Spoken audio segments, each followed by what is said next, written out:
There sure is joy in the house of the Lord tonight, and we're going to be thankful that we were able to pray and praise this way tonight.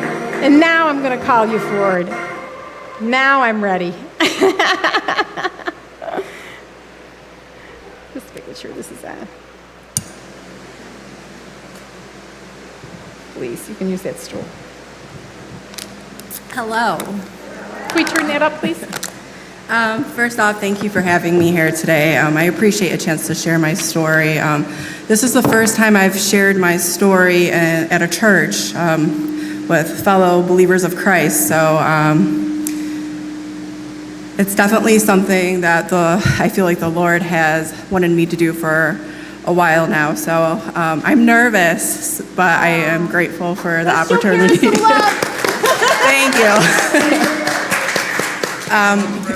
Thank you. Thank you. So again, my name is Kara. I am a wife. I've been married to my husband for 9 years. He is a wonderful man of God. I have 2 children, Charity, who is 7, and Selah, who is 2.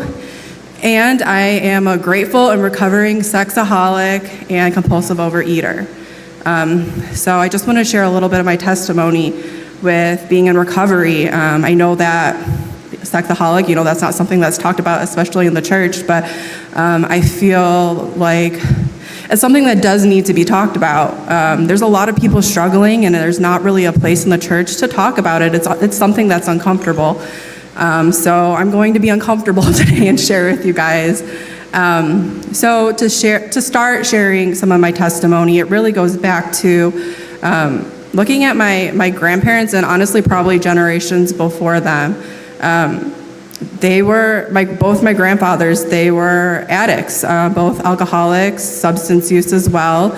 My grandfather on my dad's side, he died because of the disease. It took his life. My grandfather, he struggled on my mother's side, he struggled most of his life. Gratefully, he found recovery. But both of my parents, they grew up in a house of abuse and addiction. And I'm sure many of you know what that's like, or know someone who grew up in that. And it's difficult. There's a lot of neglect, a lot of abuse when you grow up in that. And that was my parents. And then they got married and they never dealt with any of their issues. And they had children. And then they decided to get saved and still not work on any of their issues. And really, when they got saved, they turned to very rigid religion, right? They unfortunately didn't really experience like the love of Jesus and what Jesus could do for them. They really turned to just a bunch of rules and legalism, and I think it was to feel safe and to kind of get away from what they were experiencing as a child. So I grew up in a house with parents who didn't know how to regulate their emotions, very abusive, very toxic, very chaotic. And then I had to go to church 3 days a week and put on a smile and pretend we were perfect and everything was okay.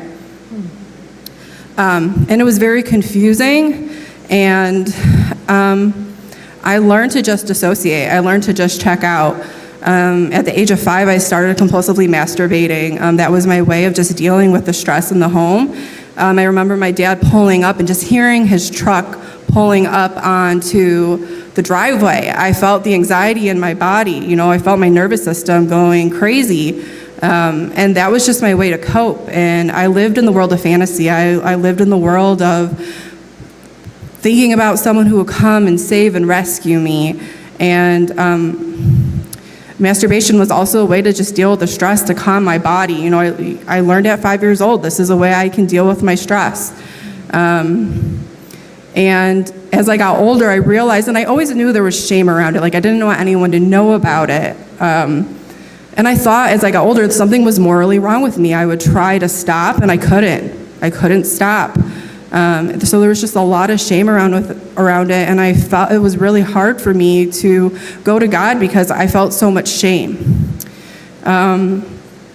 At age 15, I was sexually assaulted, and after that, that's when my addiction really went for the worst. I started just being very promiscuous, a lot of secret relations, a lot of double life.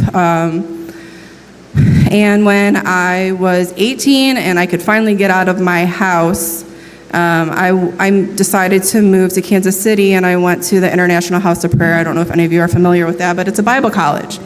And here I am, a sex addict going to Bible college. But I was really looking for the answer. I was looking for God. And I wish my story ended there and everything got better, but it only got worse. My mornings were spent in a prayer room. My afternoons were spent in Bible college. And my nights were spent every single night finding a new person to act out with on Craigslist. And for almost 2 years, that was my life. Every single night. There wasn't a night that, sometimes more than one night, of just acting out with different men. And I was lost in it. I was completely lost in it. And I had some wonderful roommates at that time, and I finally got honest with, and they were just so loving, and they gave me the courage to tell a leader of what was going on, and I'm so grateful for them because I told on myself. I said, this is what's going on. I need help. I can't stop. And that's when I learned that sex addiction is a real thing. And I went to my first meeting. And I really started to understand what I was dealing with. And again, I wish that's where my story stopped, but it's not even close. I started going to meetings. I started learning more about it. I started working on my relationship with God. I went through Living Waters, just doing all the things that I knew how to do, that I knew how to do. You know, it was my will, me trying to figure it out.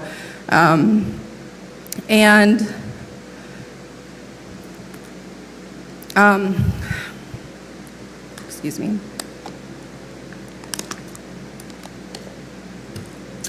I decided to go home for the summer. And during that summer, I met my husband. At that point, I had 5 months sobriety, I think. Sobriety, not really recovery, but I had sobriety.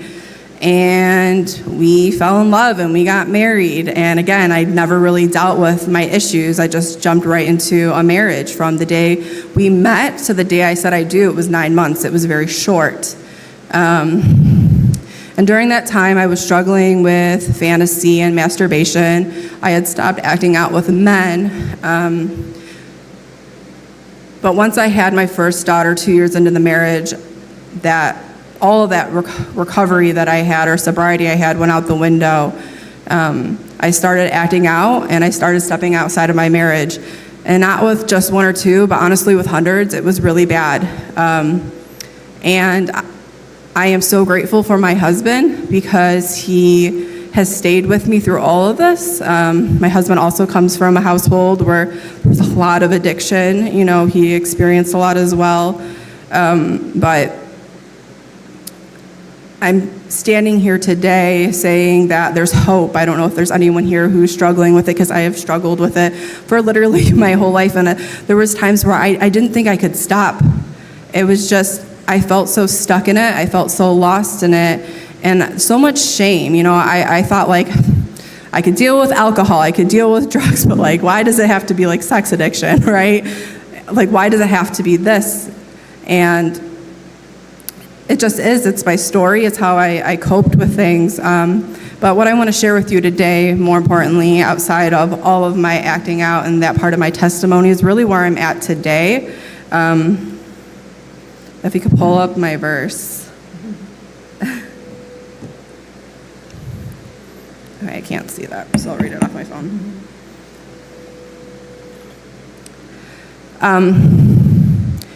So I went back up for a minute. So I think for a long time of why I couldn't find real recovery or real sobriety was because I was very, very stuck and blaming my parents. Very stuck that I am this way because of this, because you were neglectful, because you were abusive, because you did this to me. It is your fault. It's your fault. This is why I can't get free. This is why I'm stuck.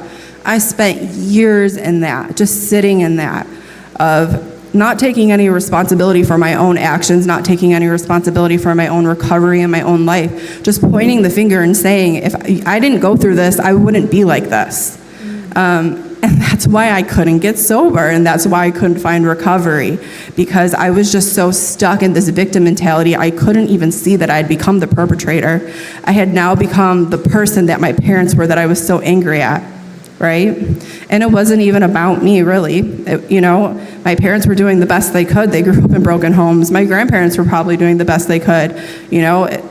Addiction is a family disease, and it wasn't about me. It wasn't about my parents. It wasn't about my grandparents. It goes on and on and on. It's because sin entered this world. And once I really got a hold of that, that's when I found true recovery. And I really found freedom in my life because I stopped blaming everyone else and I looked at myself. I let go of the resentments. I'm working on letting go of the resentments, right? It's a process. But this is the verse I felt like God wanted me to share. Couple verses. So it's John 5, 1 through 15. Afterwards, Jesus returned to Jerusalem for one of the Jewish holy days. Inside the city, near the sheep gate, was the pool of Bethesda, with 5 covered porches. Crowds of sick people, blind, lame, or paralyzed, lay on the porches. One of the men lying there had been sick for 38 years. When Jesus saw him, he knew he had been ill for a long time, and he asked him, "Would you like to get well?" "I can't, sir," the sick man said, "for I have no one to put me in the pool when the water bubbles up. Someone always else gets there ahead of me." I'm going to stop here, because this is me. This is a huge part of my story. I can't get well, God. My dad did this to me. My grandma did this. My grandpa did this. My mom was neglectful. All the things. I was sexually assaulted. All this. The list could go on and on and on. And I stayed there stuck for years, because I was just pointing the finger and coming up with excuses. And then it goes on to say, Jesus told him, "Stand up, pick up your mat, and walk." Instantly, the man was healed. He rolled up his sleeping mat and began walking. But this miracle happened on the Sabbath, so the Jewish leaders objected. They said to the man who was cured, "You can't work on the Sabbath. The law doesn't allow you to carry the sleeping mat." But he replied, "The man who was healed told me to pick up your mat and walk." "Who said such a thing as that?" they demanded. The man didn't know, for Jesus had disappeared in the crowd. But afterward, Jesus found him in the temple and told him, "Now you are well, so stop sinning, or something worse may happen to you." So this passage recently in my life has really been something I go back to.